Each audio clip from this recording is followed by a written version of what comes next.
Welcome to Expressions of Leadership. I'm your host, Michele Kawamoto Perry. In every episode, we explore how people from educators and artists to executives and entrepreneurs lead with authenticity, rise through adversity, and share the wisdom they've gained along the way.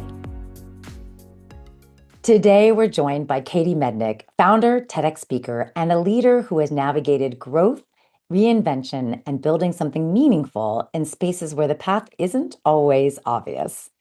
Katie bootstrapped a rail technology company called Spark TS into a North American industry leader, serving more than half of the U.S. railroad market before successfully exiting through acquisition in 2025. But what's most impressive is not just what she built, but how she built it, grounded in values, trust, and a deep commitment to helping people navigate complex, high-stakes systems safely.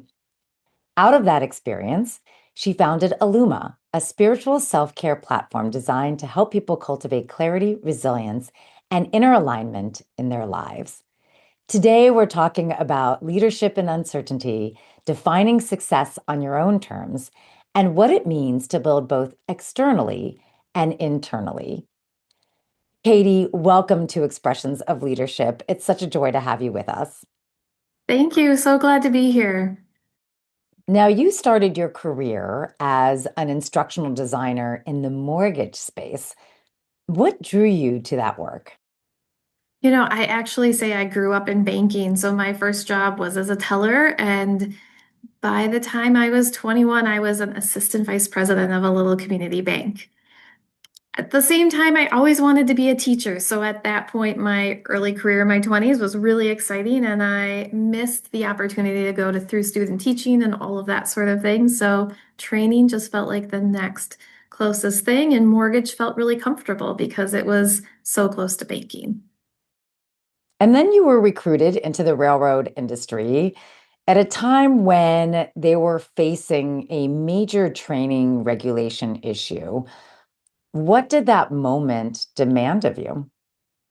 Yes, so it was a huge regulation that the industry stalled on, and it was my first opportunity, I think, to really think big picture and strategically. Before that, I was always looking at individual programs within organizations, and this was my first chance to look at things really holistically and implement a multi-million-dollar project that ended up impacting, the whole rail industry and the way that I rolled it out within my employer. And how did you go from being in the mortgage space into the railroad industry? Yeah. Well, they did recruit me. Now, the mortgage space had a similar, it was the SAFE Act, where mortgage loan originators needed to get their license.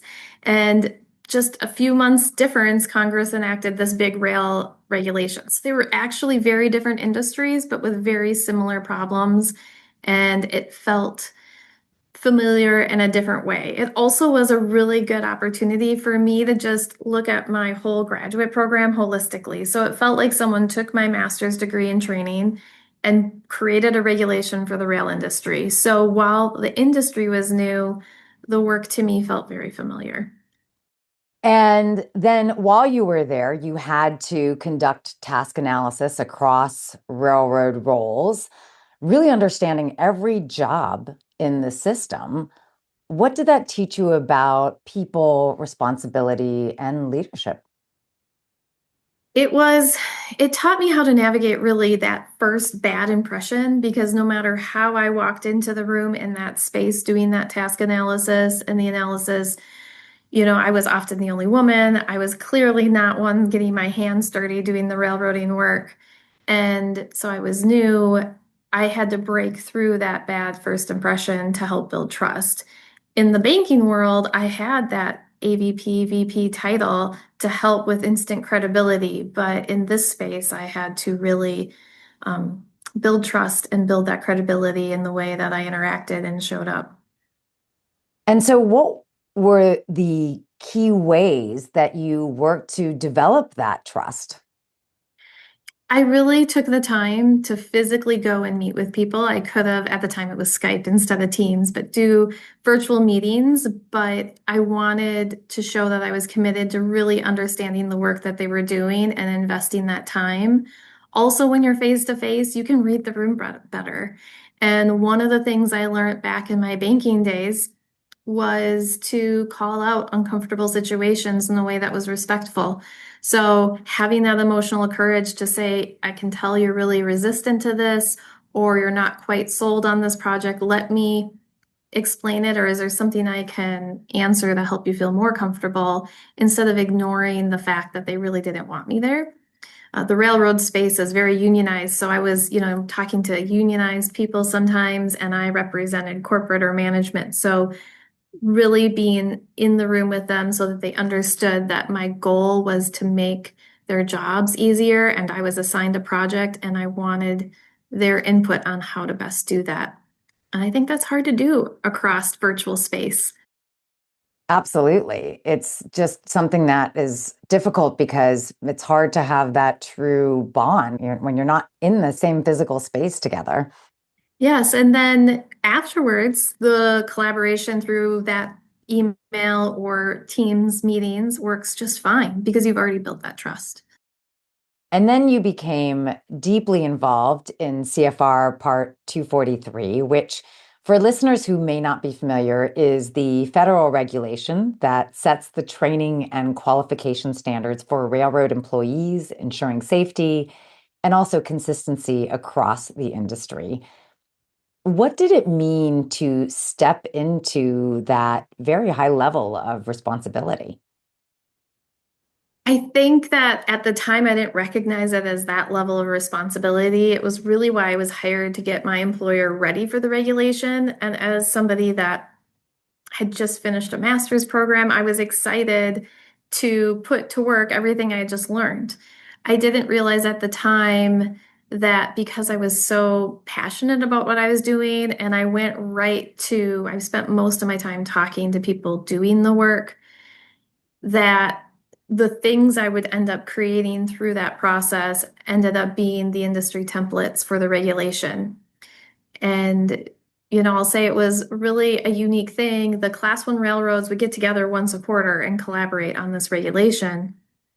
And I was sort of the new kid in the room. A lot of them were what we call old head railroaders, but I also was the training person. So I found myself sort of in the front, leading the subcommittees, and leading the conversation at the industry level about that regulation naturally because it's what I loved.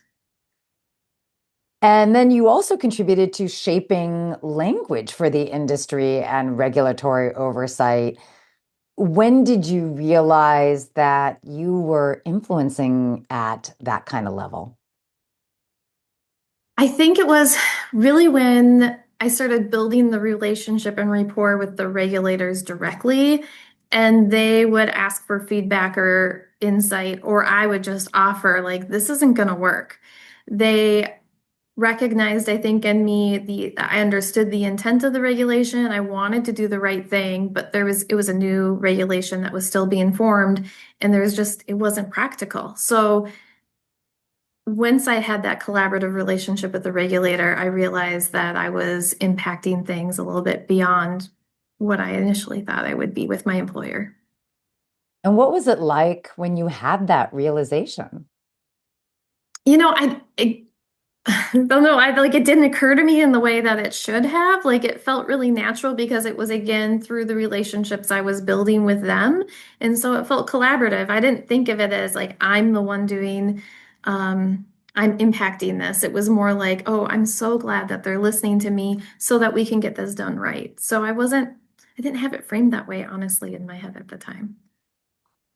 Well, then you spent years presenting and educating across the industry.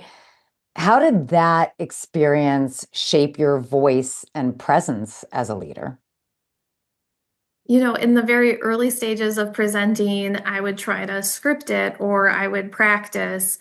And those times I would often go off script or something would happen that I didn't plan for and it would trip me up.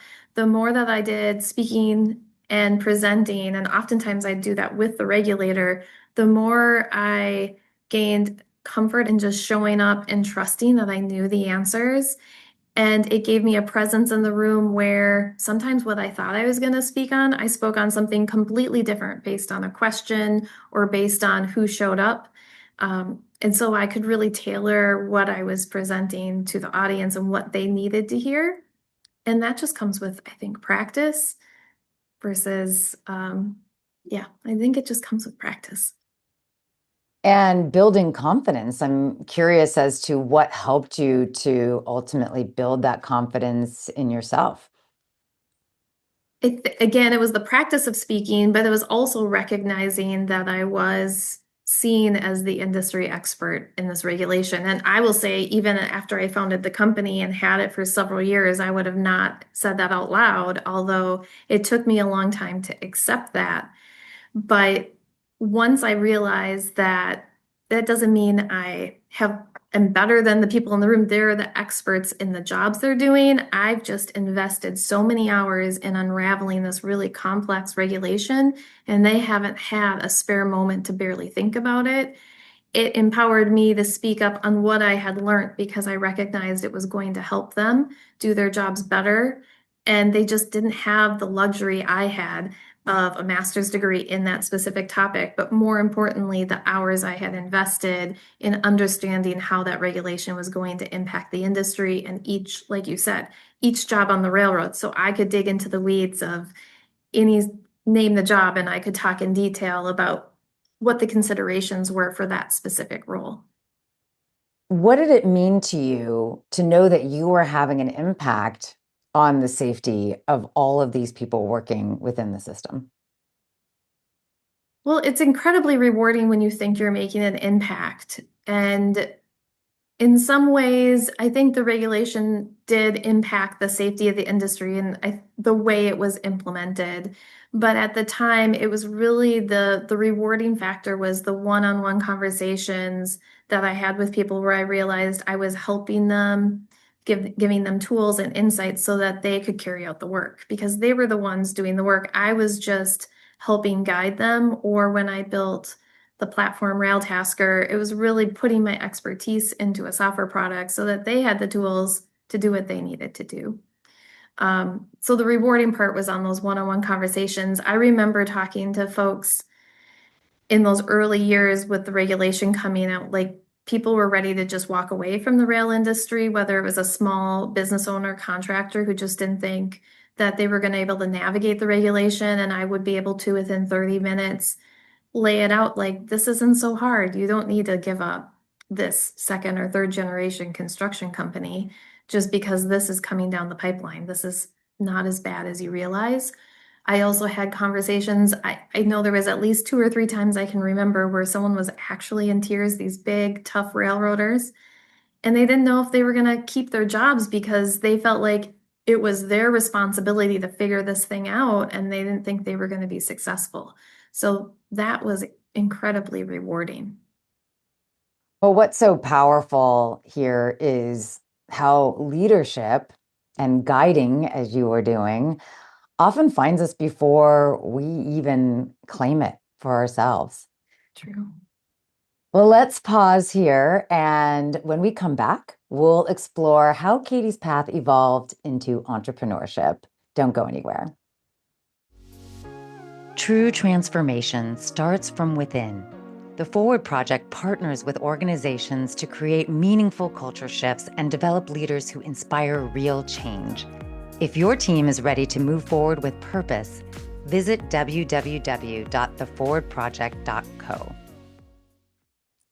Welcome back to Expressions of Leadership. I'm Michele Kawamoto Perry, and today we're here with Katie Mednick, founder, builder, and someone who's transformed deep industry expertise into a company that reshaped safety and compliance in the railroad industry. Now, Katie, at one point, you stepped away from the railroad due to a difficult management experience. How did that moment shape your leadership perspective? You know, we've all been told or we've heard the saying, people leave managers, not jobs. And that was so true in that situation for me. I still loved the work I was doing. My employer, I really had no complaints. They were very good to me. I had amazing colleagues around me, and I had built connections across the industry, but I just couldn't stay. It was impacting my health, honestly, with that bad management situation. So the importance of those one-on-one relationships with direct managers really, I just, I never quite understood how powerful it was until you have one where it makes it difficult to stay, I guess. So you leave the railroad company and return to the mortgage space and instructional design, but the railroad industry wouldn't let you go. And railroad companies were coming to you for consulting. Clearly, they knew you had something to offer that they couldn't get elsewhere. What were you seeing that others weren't? I don't, I think people were overthinking it. This was before I started the company. So, like, the path to how people were compliant in this regulation was really ambiguous. There was a lot of uncertainty, and I had helped my previous employer get ready within 2 years. It would take the rest of the industry another 4 or 5 years to get there. But there was that lack of uncertainty, which just people got stuck in and they were afraid to take any action. And I was somebody that was like, any progress is progress, and we can always pivot if something new changes. So I was never one to get stuck in sort of this analysis stage. I also had built relationships with regulators, so I kind of knew what they were thinking about. And so I could demystify the uncertainty and say, I think this is our best bet. And, all of that combined with maybe a lot of times because it was such a big project, organizations would put so many people in the room. And it was really hard to navigate all that uncertainty with, let's just say, a lot of opinions at the same time. So I kind of boiled it down to working with just a couple people and, let's just try something is better than nothing when it comes to compliance and starting with that. And then that consulting work eventually became, as you said, your company. It What did. made you decide to build a product instead of continuing to consult? I had known that from the beginning that there was just a need for a product to help railroads, especially the on-the-job training component, which was the center of this regulation. And because I was at the forefront of trying to help everybody figure out how to implement it, I knew there wasn't a good tool out there. And that literally just that knowledge and knowing that people were not going to be successful in implementing it made me feel motivated to offer a solution, even though I had, never built software before. It just felt like I was the best equipped to design and create something. And then you tried to build this app 3 times before it worked. What kept you going through those early failures? I I would say after each failure, I thought I had given up. And then it would kind of bounce back to me like, no one else is solving this. Nobody else is figuring this out. And in a lot of ways, I felt responsible to the industry, like they're that to provide them something. So then I would give it another shot and it wouldn't quite work out. And then I'd think, okay, well, I gave it my best and I would kind of let it go. And then it would bounce back. Nobody's solving this. This is still going to be an issue. And I would give it another try. And then the fourth time, you finally had a prototype and then 3 railroads signed up before you even finished it. What was that like? Well, the regulation hit the big railroads before the little ones. So the 3 railroads that signed up before the app was done were 3 of the largest railroads in North America. So it was wild. Like it was all that I'd been working for. I remember we had been building the prototype. I had been consulting with them to get their input. And there was a moment where I was like, this is either going to be just like sort of this expensive hobby of dabbling in software, or this could turn into a real thing. At the time, not only did they sign up for it, but each of them signed multiple year contracts. to go live, I had no idea what I was just about getting, what was about to happen. I was excited. It was very, very exciting and rewarding, but I had no experience in software, so I completely underestimated what the implementation and what that was actually going to mean for me in the following years what that would look like, I guess. Well, and then the company grew really quickly, sometimes even faster than you could handle, just like when you had a prototype, didn't even have the finished product, and you had people signing on already. So, how did you navigate that pressure as a leader?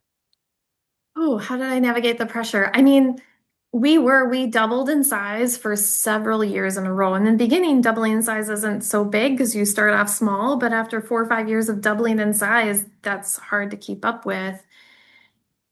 The pressure, I mean, eventually, like, I got the opportunity. I never thought I'd have employees, but I started building a team. I had a coach to help me with the personal pressure of all the things I was dealing with. I still had young children and, a life outside of work. I didn't want this to be fully consuming of me. And, I have this great group of friends and making sure you have fun in life. And a lot of founders and entrepreneurs just get sucked in where everything is work. And I've seen that. I come from my family, both my grandfathers had businesses, and I didn't want that to be me. So, not letting this become all consuming was super important to manage the pressure. And you built your company, Spark TS, as a self funded company over 8 years. How did that shape your decision making and also your sense of ownership? Well, certainly, being self-funded has its pros and cons. The difficult part was I didn't have a lot of capital to grow and invest really fast in a way that also protected me because I made calculated decisions. And while maybe revenue or customers were growing really fast, my investment in the software product was very calculated and sort of protected me from making assumptions on what the industry needed before I really knew what they needed. It also like shaped my decisions in the sense that I had full ownership. I had a board of directors eventually, but I was the only voting member on the board. So it gave me the ability to do what I thought was right. I had so many great people around me giving me support and advising me, but at the end of the day, it also boiled down to the accountability of what I was going to do. And when you're not self-funded, you're usually managing a lot of competing priorities of shareholder interest versus what the company wants to accomplish versus employee interest versus clients and product development. And being self-funded, I was able to just trust that by doing the right thing for customers, for the industry, and for employees would eventually build a successful business. So, I reinvested and self-funded the company with, low profits or, not what shareholders would get excited about.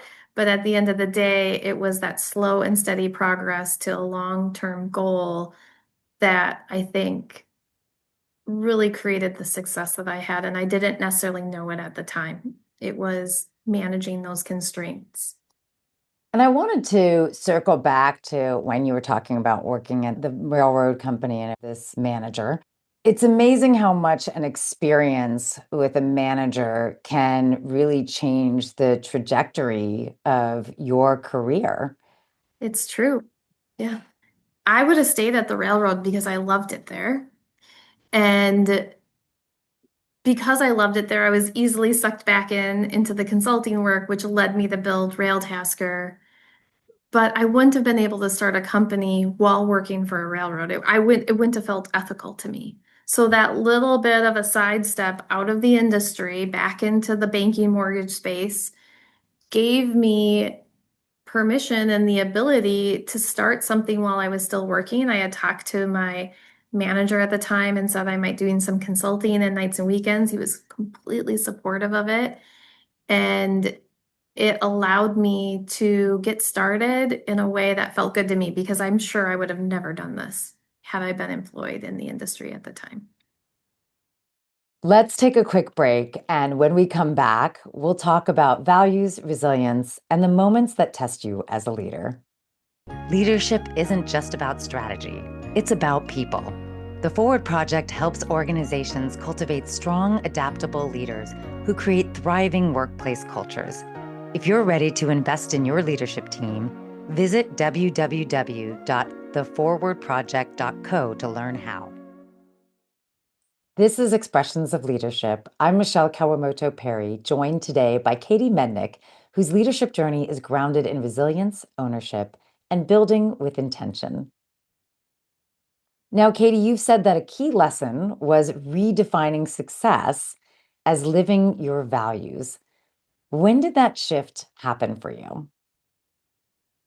I think the more risk and uncertainty I took on as a founder and CEO, the more I had to lean into defining success as something bigger than my profit or how quickly we were growing or something that I could influence but not fully can control. Because there was so many times, every stage of the company, there was something I was navigating where I felt like this might be it. I might not I might not figure out this next stage. And so by the more uncertainty, the more risk I took, the more I leaned into success for me needs to be how I show up, how I make decisions, how I empower employees, the impact I make on the industry. If everything goes away, that impact will still exist. And so that allowed me to focus on what I could control. And there were moments where you didn't know if you were going to figure things out, and people were depending on you. How did you lead through that uncertainty? I'm not a deceptive person, so I had to find in myself the belief that I was going to figure it out. And there's sort of this paradox or tension, I think, that we need to hold as leaders where we find it that faith in ourselves that we're going to do everything it takes, we're going to figure this out. And at the same time, on the opposite side, recognize that if we don't, we'll be okay. It won't be enjoyable. It could be, devastating. I knew I'd be really sad if something happened to the company and I was going to let down or I felt like I'd let down customers and employees. But I knew that if that were to happen, I would have done everything I could have to make sure things were right. So just managing that tension. And even when I didn't know I'd figure it out, I just figured I was going to figure it out because I had no other choice. I definitely am an entrepreneur, and I didn't know that at the time about myself, right? So I was willing to try new things and pivot and change to keep going. Unlike those first three tries with the software, no one was depending on me, so it was really easy to, give up. But at that point, I had a lot of people depending on me. And you face some real challenges, like losing insurance coverage and having a very limited time to figure out what you were going to do. What did that season teach you about resilience? Really, it's about navigating uncertainty and finding the pieces that you can be certain about, and just the resilience of keep showing up because if I would have given up, there's zero chance that I would have been in business by the end of that year. I needed insurance to be in compliance with all my contracts and to just do business in that space. It pushed me to learn a lot about insurance, to expand my network, to get help. It wasn't something I certainly was trying to do on my own. And I tapped friends of friends of friends of friends as deep as I could to try to figure out this issue with insurance. I think I ended up with 60 insurance applications before I was able to find insurance. So just keep trying until I had run out of options, I guess, is what I had learned. And you were also known for being incredibly generous. You offered a lot of free resources and also time to help people and customers navigate these regulations. What drove that approach? There was Well, there's probably a few drivers to that, but one was people were really, in some ways, desperate for help in the industry. And I had explained, that story I talked about earlier, excuse me, where small businesses weren't sure that they were going to be able to stay in the industry. It was going to maybe push out some of the construction companies and rail. I didn't want to profit on desperation. And I really felt like the services and the products I had created would sell themselves if people understood what we did, that it wasn't in competition of a free option if somebody, and I also tried to have very affordable rates, but I always wanted to give people a free option of here's some resources. It just doesn't feel good, I think, to profit on desperation. And then you also said that you were more focused on long-term relationships than these short-term gains. How did that influence the way that you built trust? I think that just fundamentally does build trust. When you're focused on short-term gains, people feel used because they're a means to an end, whether that's a sale or even if you're hiring someone. When you're focusing on long-term relationships and long-term goals, then that relationship, that person is the end, and the stuff you're doing, the work to get there is the means. And so I think that it just inherently builds trust when people realize that that's your agenda. And what were some of the ways that you built those long-term relationships?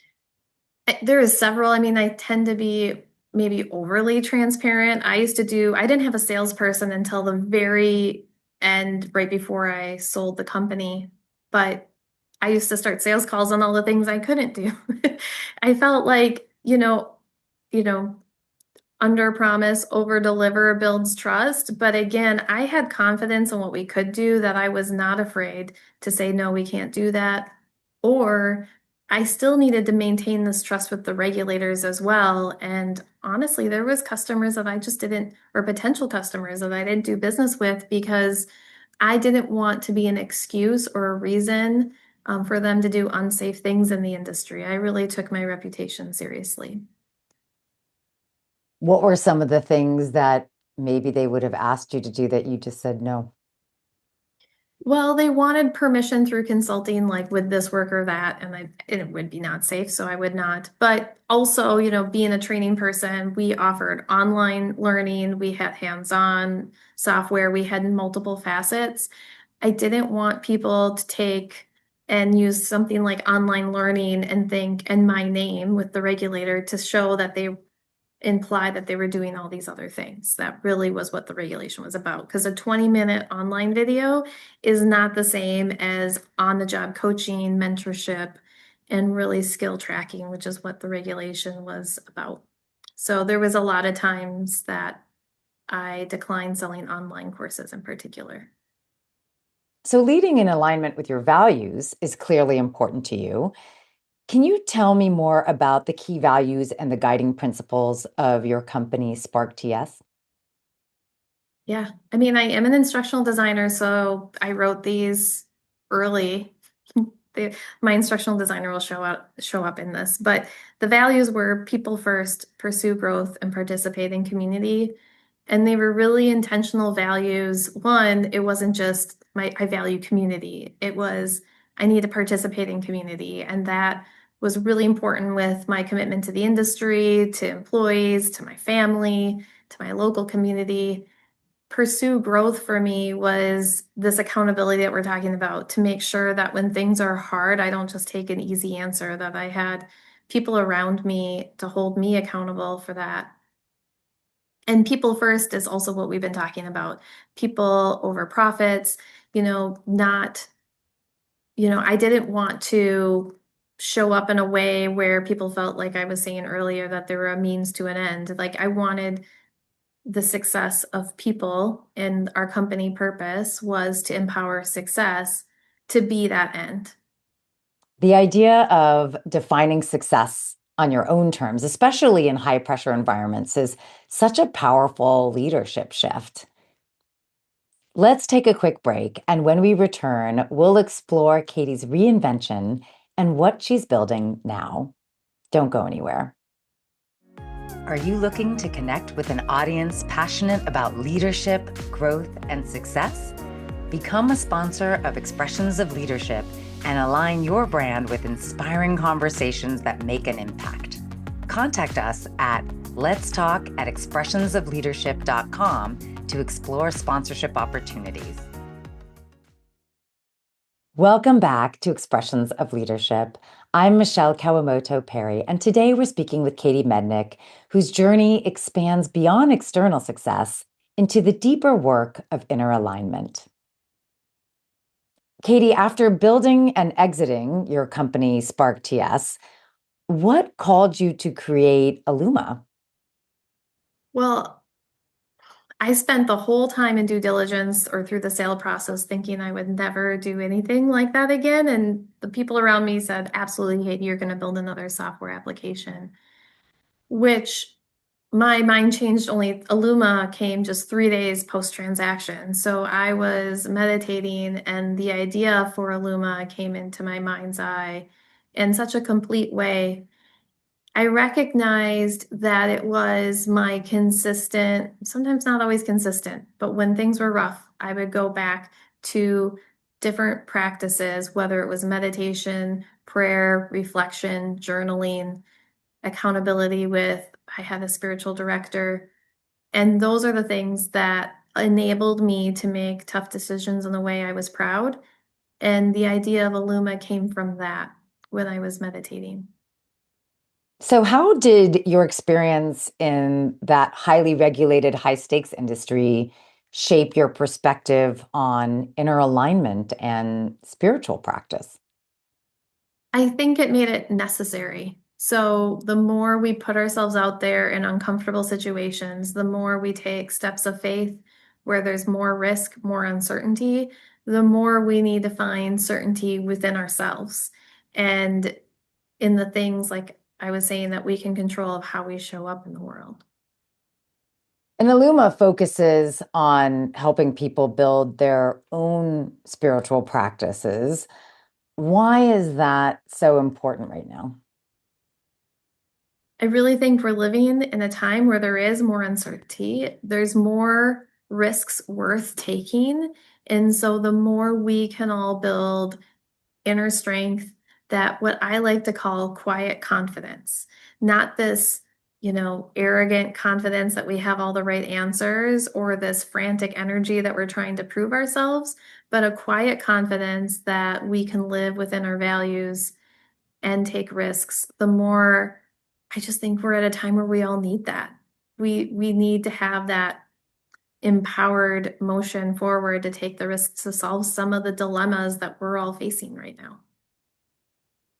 And you're beginning yourself to explore an interfaith chaplaincy program.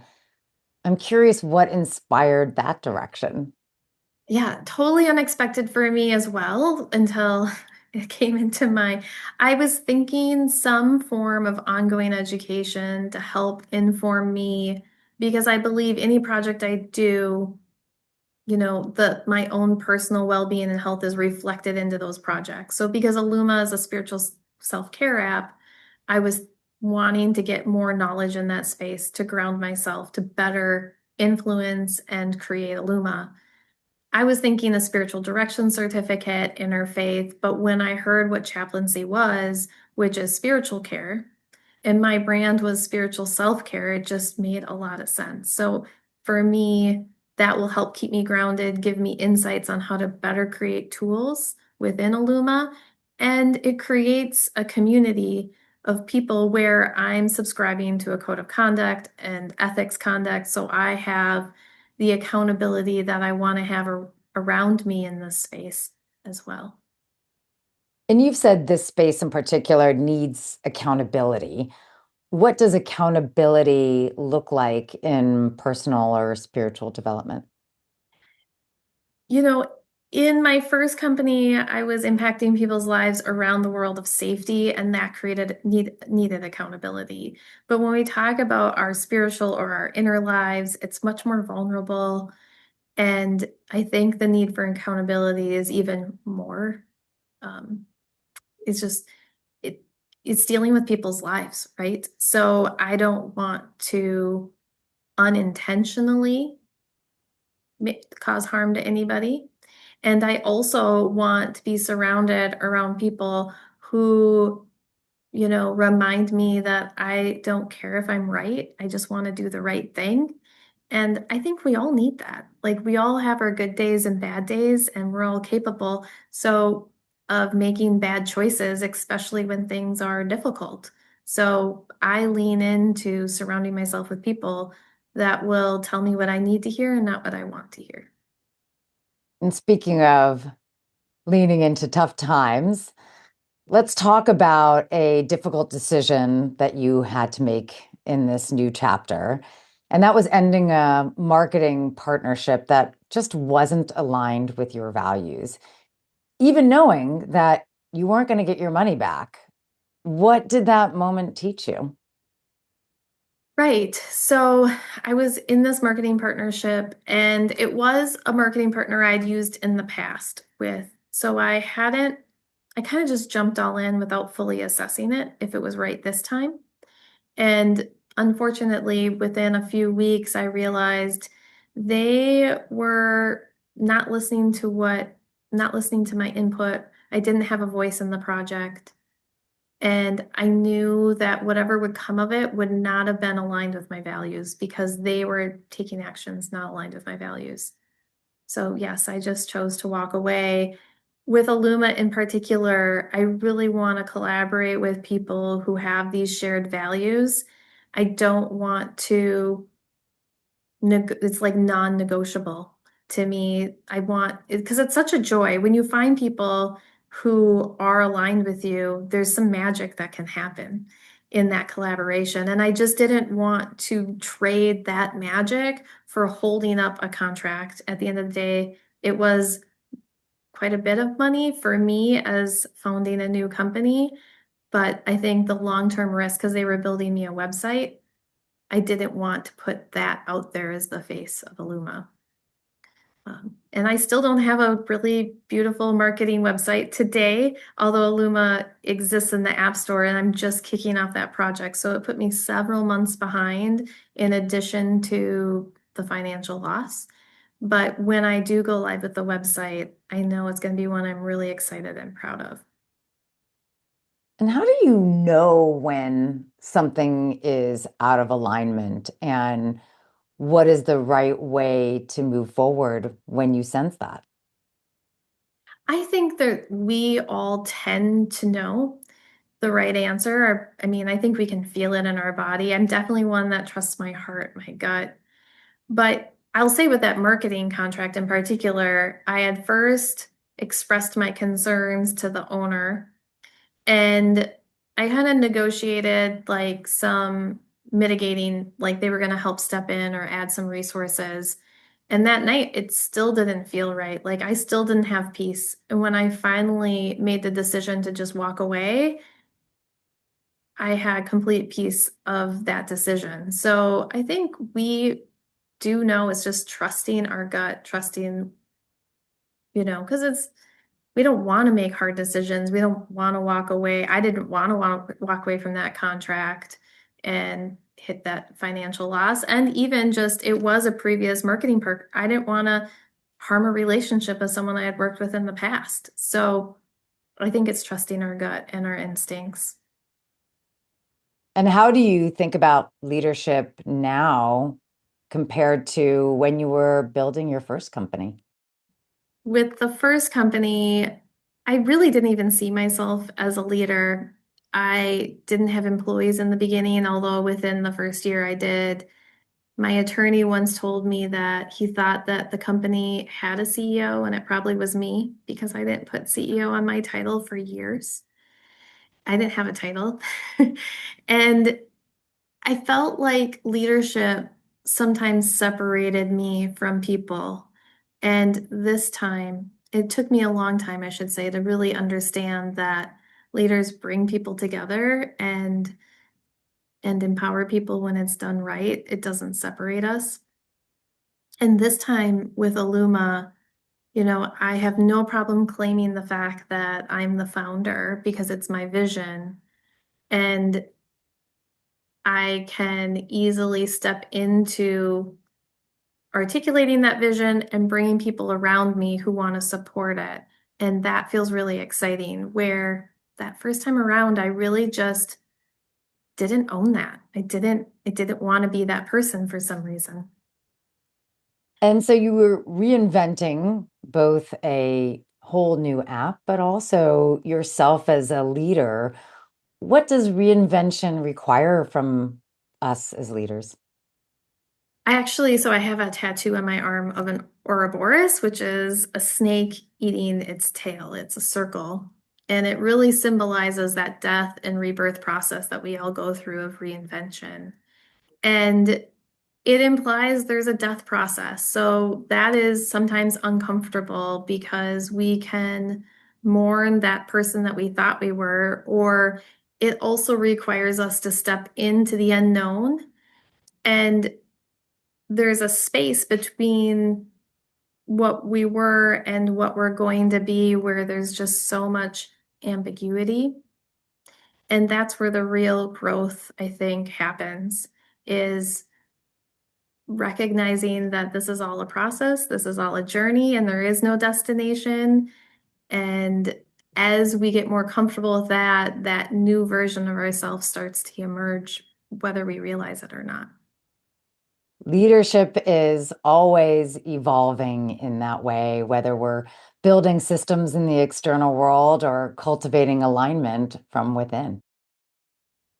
Let's take one final break. And when we come back, we'll talk about vision, legacy, and close with some wisdom and whimsy. Stay with us. Don't miss a thing. Follow Expressions of Leadership on your favorite podcast app and connect with us on Instagram and YouTube at Expressions of Leadership. You're listening to Expressions of Leadership. I'm Michele Kawamoto Perry, here with Katie Mednick, a leader who continues to redefine what it means to build, lead, and live with purpose. Katie, when you look ahead, what is your vision for the future of leadership? My vision of leadership, I think, for the future really is that all of us recognize that somewhere in us, we're all a leader. It just depends on which sphere that is. And also recognizing that leadership is about what I was saying earlier, community, pursuing growth, and putting people first. And when we live those values, it doesn't matter if we have CEO in our title or however we're showing up in the world. I think that to me is the essence of leadership. And what do you hope that Aluma becomes for people who engage with it? I hope it facilitates more opportunity for people to connect with themselves. I hope that it creates some suggestions or structure. I know that's some things that I struggled with of I want to do this, but I don't know where to get started, for people to explore uh, building spiritual practice or practices to support their inner life. And I really believe that the more we're connected with ourselves, the more we can build authentic connections with others. So that's also the ultimate goal. And when people reflect on your work and your leadership one day, what legacy do you hope you've left? Yeah, I honestly would be just happy if people didn't think of me at all. But if they did, I hope that in some way I encouraged, inspired, or empowered them to take action on whatever it was meaningful to them at that time. Well, where should people go to learn more about you and your work? They can find me at katiemednick.com, and Aluma is currently available on both Google Play and on the app stores. Well, now it's time for our wisdom and whimsy segment of the show, where I ask the guest one advice question and one fun question. Let's start with the advice question. What is one leadership lesson that you learned the hard way? And what advice would you give to others navigating something similar? I think the one thing I would say is don't avoid difficult situations and find ways to have that emotional courage to have the conversations that feel vulnerable. And now for the fun question. If your life randomly cut to commercial breaks during stressful moments, what product would be advertised? All right. Well, back in my railroading days, when I was dealing with that manager, one of the things I did was I took a hip hop class. I think it would be really great if there was a commercial for hip hop classes that somehow highlighted some sort of hip hop move that went with whatever I was dealing with. So if I walked into a situation and it was opposite, maybe it would be like a headstand with like a leg pose or something crazy like, not to say that I can do any of these moves, but I would love to have some commercials to encourage fun and also a little absurdity. We could all use a little of that for sure. Well, Katie, thank you so much for sharing your story. You really demonstrate a kind of leadership that's not just about building something that's successful, but also building something that's aligned, intentional, and deeply human. Thank you. So glad to be here. And to our listeners, if this conversation resonated with you, be sure to follow and subscribe to Expressions of Leadership wherever you listen to podcasts, and join our community on Facebook, YouTube, Instagram, and LinkedIn. Share this episode with someone who's navigating change or stepping into something new and needs a reminder that leadership doesn't always start with a title, but it always starts with a choice.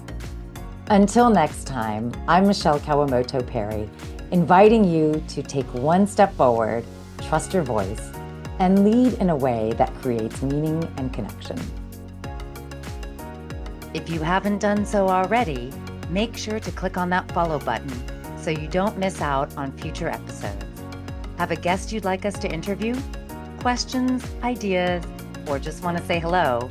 You can reach us at letstalk@expressionsofleadership.com or connect with us on Instagram or YouTube. We'd love to hear from you. And as always, thanks to our amazing team behind the scenes for making this podcast possible, including our sound engineer, Graham Palmer, and my chief encourager and advisor, Jeremiah Higgins.